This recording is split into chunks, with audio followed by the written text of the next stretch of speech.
Hi, everyone. My name is Andrea Evans, and I'm here with my co-host, Ashley Deadwyler-Jones, and we are so excited about HBCU excellence. And today, we are bringing you more excellence, Mr. Chris Evans.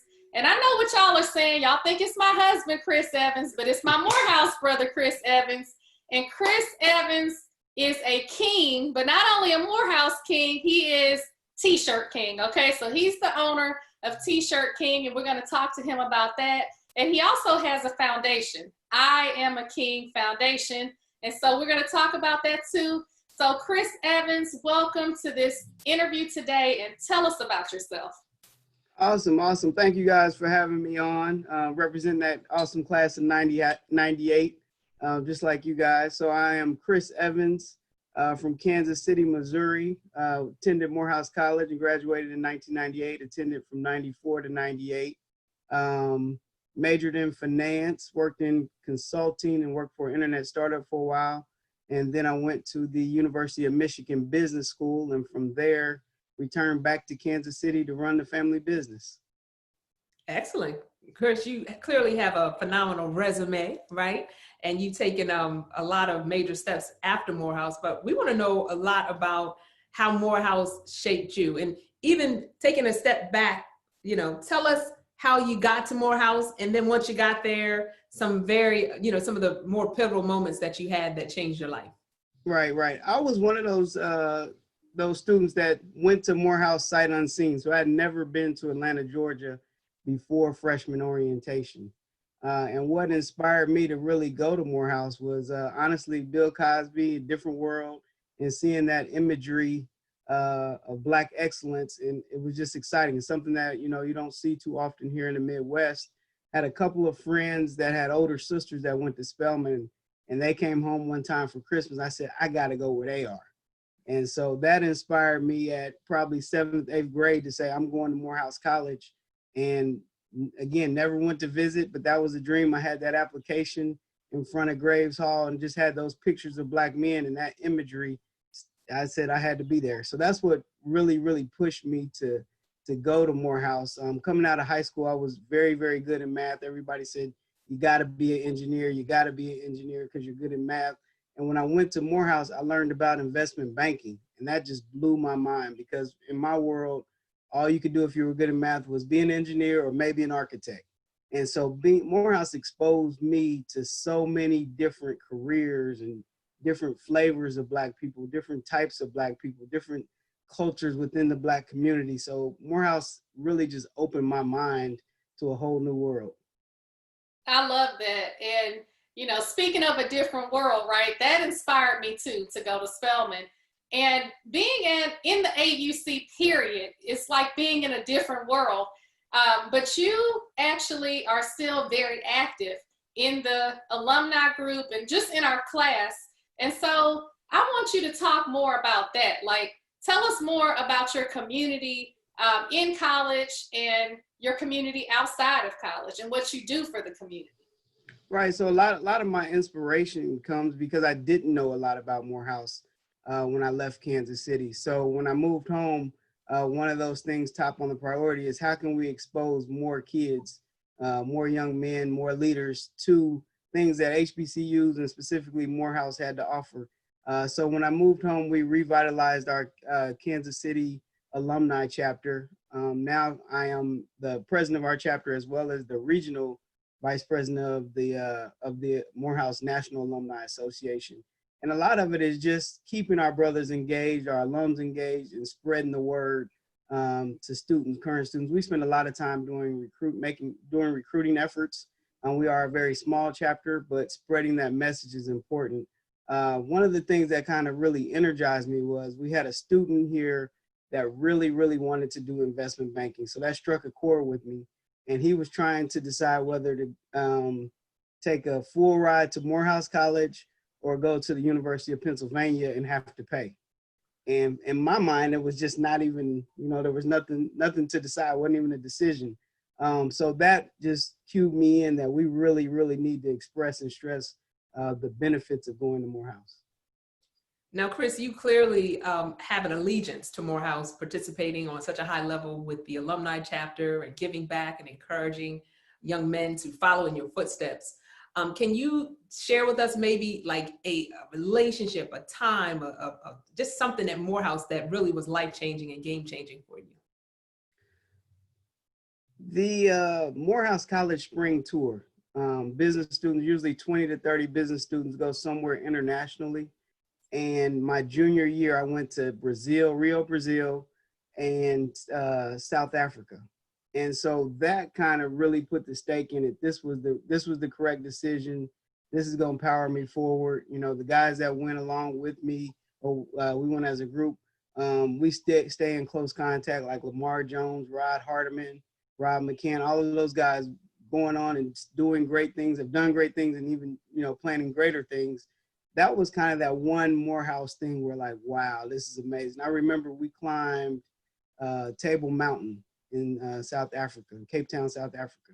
It probably took us, you know, hour and a half to get to the top of the mountain, but I cried the whole way down. We looked out over the ocean, just walking down. I cried the whole way down, and I was just literally speechless, you know, thinking about family members that had never left Kansas City, thinking about, you know, just how did I end up on this beautiful continent just because I went to Morehouse College.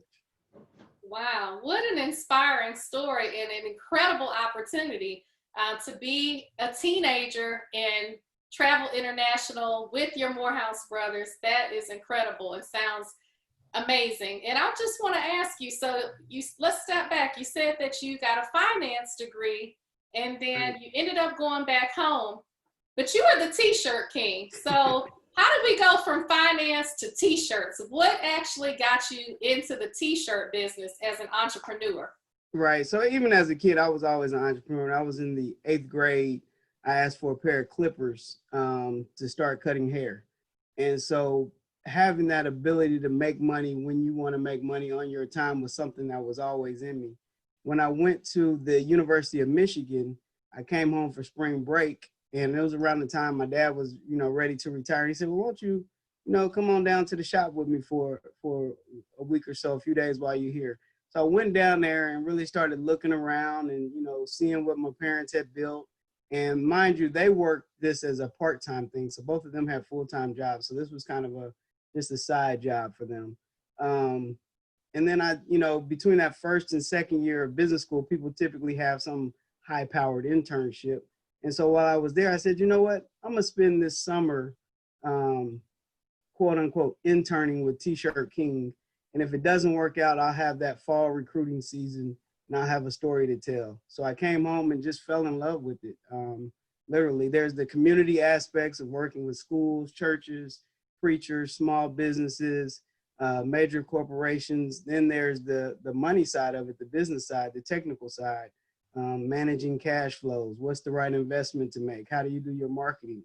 So all of those things came into play, but, you know, it was, you know, when I went back to school and said, you know, I don't even need a resume, I'm going home and selling t-shirts, everybody looked at me like I was crazy. Everybody, even my mama, you know, everybody was like, you sure you want to do that? But, you know, when your heart pulls you in a direction, at the time I was single, didn't have a family.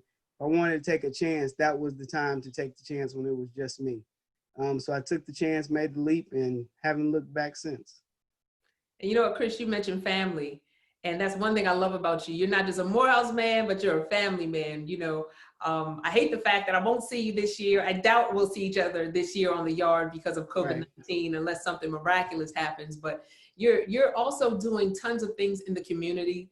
Can you talk to us about your foundation and how you're impacting others? First of all, Ashley, I have to say, every morning I wake up and say, you know, I'm not going to do any exercise today. I'm tired. But then I wake up and you've already been up for an hour sweating and jamming. You know, it's that motivation. So I appreciate you for that. I appreciate you schooling your sons on the basketball court. That is definitely motivation. But family is everything, you know. So with the I Am King Foundation, we play a lot of Little League baseball. And the inspiration was I learned a lot of lessons playing baseball growing up. And I wanted to create an environment where my kids could have that same type of community feel, that same type of leadership, seeing other Black men encourage them. So we created the I Am King Foundation. This is actually our 10th year of playing baseball. We've coached over 100 kids in Kansas City. We've been able to take those kids to travel. We've been to Memphis. We've been to Cooperstown, New York, which is a huge, huge thing for 12-year-olds in baseball. So it kind of that same Morehouse, how can we expose these kids to things greater? One of the things that the I Am King Foundation does in partnership with Merrill Bennikin, who's also a Morehouse 98 grad. He's in Kansas City and works for the police department. We do a thing called Badges in Baseball, which bridges the gap between Black kids and police officers. And so the officers will come out and they will run the different stations or drills, and the kids will have a chance to interact with them on just an athletic level. And one of the things that's amazing about that is, this is the 6th year doing it, is that the officers actually seem to benefit more than the kids. One of the things about police officers, we kind of paint that image that they're great public speakers and we expect them to be able to do everything, but they're nervous talking to kids. They're nervous, having to discuss different topics and answer questions just like everybody else. And so seeing that human element, helps you to understand and realize that these are people too. And so I think it's a big win for everybody. Well, kudos to you for paying it forward and giving back, because you are a busy entrepreneur, a family man, and to take the time to still give back says a lot about you. And I just want to ask you, was there one person at Morehouse that motivated you or mentored you that you can tell us about? Oh, wow. There were, you have your professors, you have tons of mentors, but I say the one that probably stood out above and beyond was the late Benjamin McLaurin, who was the director of career development at Morehouse. And he really, kind of cleaned everybody up. When you see that, I forget the name of the challenge, but where they put the thing to your face and it comes back. Mr. McLaurin, Mr. McLaurin did that with so many students.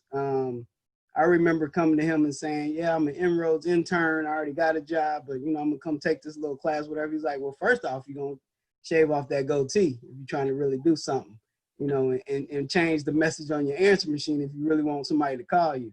So he really kind of took those kids in and turned us into businessmen.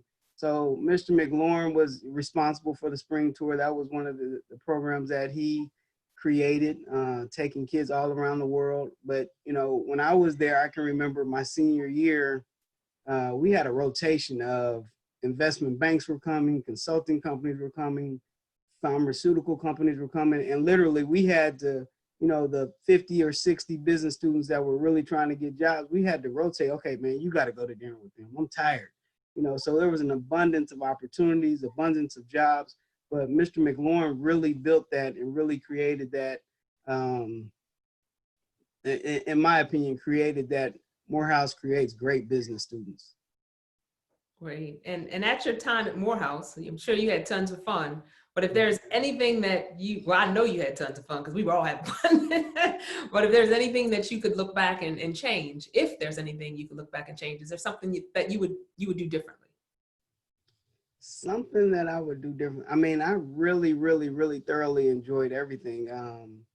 The only thing that I could probably think is I probably would have started with extracurricular things as soon as I hit the ground in terms of a major.